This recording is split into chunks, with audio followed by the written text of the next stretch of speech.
Hi, I'm Donna-Marie from Relish, and today I'm going to show you how you can make cross-hatch marks or crisscross marks on any meat that you're cooking.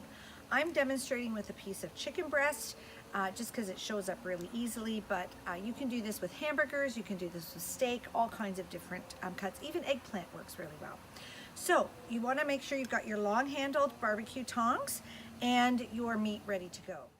So you want to make sure you've got a really good hot grill to start with, and you're going to want to work with the presentation side down first, meaning that side that's going to be the one that you're going to be showing at the end of the cooking process. So I'm going to take my meat and I'll lie it on a 90-degree angle onto the hot barbecue coals. Okay, we're going to let that sit on there for about a couple of minutes.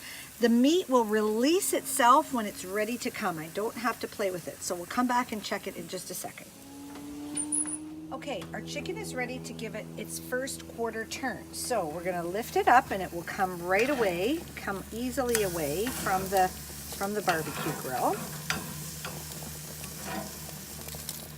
And we're gonna lift it and we're gonna give it a quarter turn facing 90 degrees in the other direction. And we'll give it another minute to cook. Ready to give it a turn now onto the second side, so it easily turns. We're going to give it its first turn onto this side, and look at the beautiful cross hatch marks or crisscross marks you've got on your chicken. Okay, our chicken is ready to come off the oven. Put it on your plate, and there you are, ready with your cross hatch marks. And that's how you do a cross hatch chicken.